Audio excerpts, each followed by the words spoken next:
2,5 millions de burn-out en France en 2023.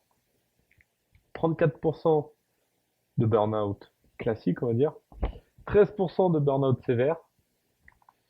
Voilà, des chiffres sympathiques, hein, qui reflètent évidemment bien le marché français, le système français.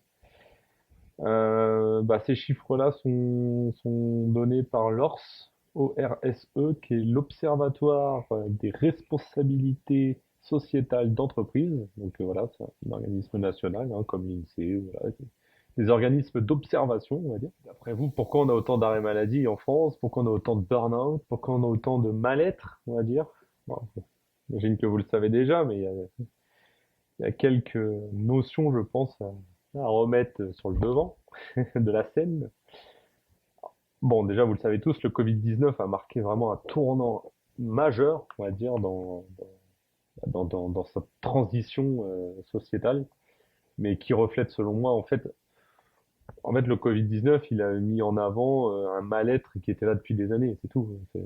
Pour moi, ça fait, je sais pas, une dizaine d'années, voire plus, que le gouvernement lâche totalement prise sur ses entreprises, sur son développement, sur son Made in France, on va dire, sur le monde de l'entrepreneuriat, le monde, voilà, de manière générale de l'entreprise, quoi. Et voilà, donc le Covid-19, hein, je trouve, a marqué vraiment une transition qui est incroyable. Qu'est-ce qu'il y a, mon petit chien? Et bon, il n'y a pas que ça, hein, il y a aussi qu'est-ce qui résume en fait généralement le burn-out en France? Qu'est-ce qui est la source de ces problèmes-là? Principalement les charges de travail, le lieu de travail aussi. On oublie de le mentionner, mais le lieu de travail est de plus en plus important. En fait, il a toujours été important, c'est juste qu'on n'en a jamais parlé, quoi. Désolé, hein, bosser à Paris et bosser à La Réunion, c'est pas la même chose, quoi. Après, on n'a pas les mêmes, voilà, c'est pas les mêmes objectifs peut-être, c'est peut-être pas le même style de vie, mais il faut, je pense, adapter son lieu de travail à sa personnalité. Donc, ça me paraît normal. Euh, Qu'est-ce qu'il y a d'autre?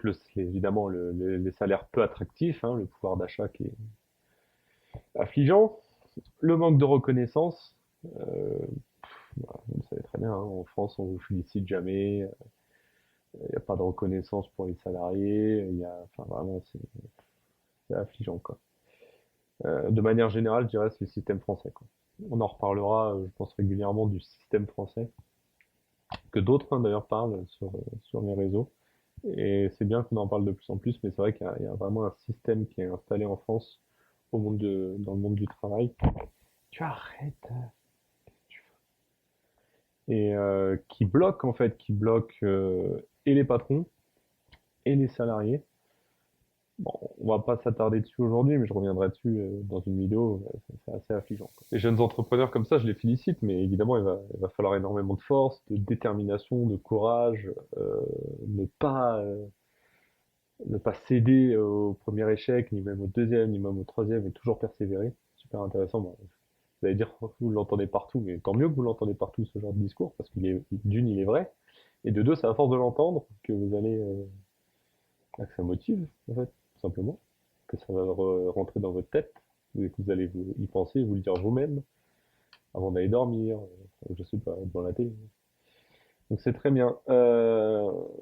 Qu'est-ce que je voulais dire d'autre aussi? Je soutiens énormément ceux qui arrivent à faire la transition salariat, entrepreneuriat, donc qui du jour au lendemain décident de tout quitter, de quitter peut-être 10 ans d'ancienneté, qui décident peut-être de quitter, même si ça fait moins longtemps, mais de quitter un lieu de travail, de quitter un lieu de vie, de quitter, de gérer les conflits ou pas avec sa famille, c'est une famille, hein, parce que lorsqu'on a des enfants, une femme, c'est un peu plus compliqué, vous voyez, mais en tout cas, tout est possible. Je veux dire, même si vous êtes marié, que ça fait 10 ans que vous êtes dans la même entreprise, que vous avez trois enfants en bas âge, enfin, peu importe la situation, je veux dire, si à un moment donné vous vous plaisez pas, mais pensez à des alternatives, cherchez-les et décidez.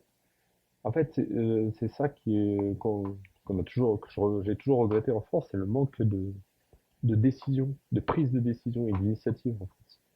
Il y en a beaucoup qui pensent, il y en a beaucoup qui imaginent, il y en a très peu qui passent à l'acte. Alors que pourtant, ça a jamais fait défaut, ça a jamais tué quelqu'un, ça a jamais nui à quelqu'un, alors très rarement, de décider de changer de vie.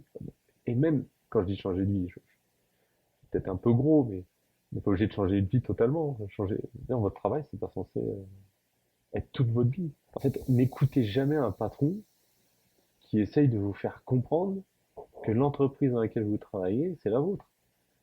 Ça, c'est complètement fou. Non, aucun employé n'a d'entreprise. C'est un fait. N'écoutez jamais un patron qui vous dit ça. C'est des menteurs. C'est des menteurs. C'est juste qu'ils sont radins, ils veulent pas vous payer, ils veulent pas, ou je sais pas, vous dédommager de quelque chose, enfin, j'en sais rien, ils veulent pas. C'est juste qu'ils veulent pas quelque chose et ils vous font croire à n'importe quoi. Une entreprise, c'est pas la vôtre, c'est celle du propriétaire et c'est tout. Il faut pousser les jeunes entrepreneurs à réussir. Il faut aussi penser à soigner ceux qui entreprennent depuis longtemps, ça c'est sûr. Pour moi, en fait, il faut penser aux jeunes, ouais, mais il faut aussi penser aux entrepreneurs qui exercent depuis un petit moment et à qui on ne pense pas. Déjà commencer par alléger leurs taxes, démesurer évidemment, ce serait un bon début. Ensuite, il faudrait donner l'accès, selon moi, hein, à tous les entrepreneurs à des formations sur le management, le soutien, le conseil, enfin bref, des formations qui puissent les aider en fait, parce que déjà, je trouve qu'un entrepreneur en France, il manque cruellement, la plupart du temps, hein, de formation en management de proximité. C'est pas possible le nombre de directeurs d'entreprise en France qui ne savent pas parler à un salarié, qui ne savent pas communiquer, qui ne savent pas s'adresser, qui ne savent pas passer un message, qui ne savent pas motiver, qui ne savent pas rendre l'appareil. Qui...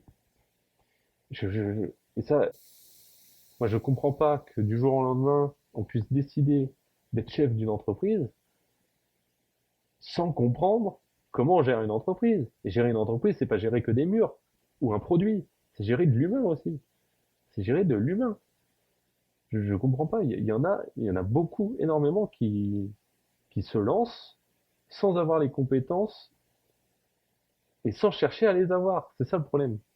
C'est-à-dire qu'on pourrait se lancer évidemment dans un étude, tout ça, je m'en fous. Je suis pas du tout dans ce principe-là. Je suis dans le principe que à un moment donné, il faut que tu aies les formations et le background qu'il faut pour pouvoir gérer des humains, une structure, un produit, un service, je ne sais pas, mais il faut.